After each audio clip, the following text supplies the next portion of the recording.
Boxing news mga bossing, mukhang successful naman ang pangalawang boxing event ng Cuadro Alas Promotions kagabi sa SMX Mall of Asia. Makikita sa video na may mga dumalo na ibang lahi at dumalo rin dyan si former 2-division world champion Jerry Peñalosa, samantala may dalawang boxer dyan si Casimero na napalaban.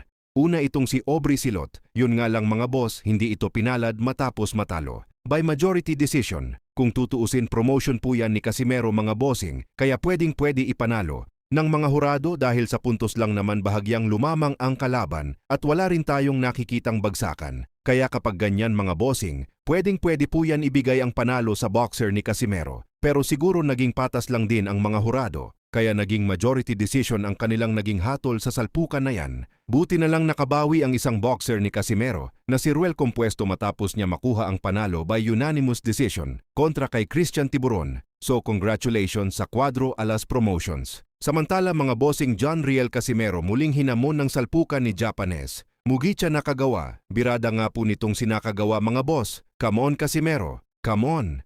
Casimero! Come on! Come on!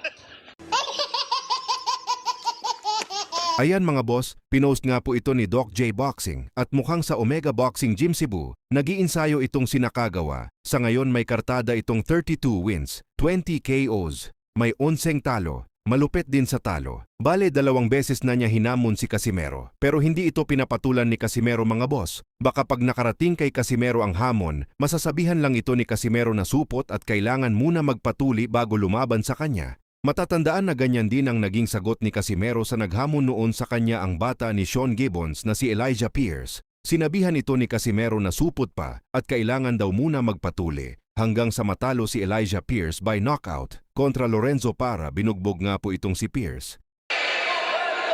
Mga kaibigan, kasama natin ngayong araw ang isa sa nagkampiyon at nagbigay karangalan sa Pilipinas sa mundo ng boxing. Let's welcome John Riel Cuatro Alas Casimero! Yes, let's go! Sir John, I wanna ask you, ano yung may papayo mo sa mga kabataang gustong pahakit ang mundo ng boxing? Kung gusto nilang tahakin yung boxing, hindi biro yung boxing, kailangan nila magsipag, syaga at disiplina sa sarili at ayun, para matagumpay nila yung gusto nilang marating sa buhay. Yes, everyday ensayo talaga yan. Oo, ensayo talaga yan. Push ng push para lumakas ka.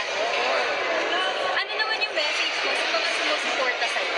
Ayan, yung mga sumusuporta sa akin, maraming salamat sa inyo at sa walang sawang pagsuporta, nandiyan kayo lagi at nagkasal sa akin lahat ng laban ko, maraming salamat sa inyo.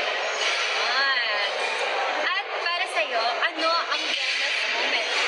Ang buenas moment, lalong po buenas dahil nandito si Cuadro Alas, laging champion para sa bayan. Fighting, fighting! Maraming salamat sa inyong oras at inspirasyon. Thank you so much.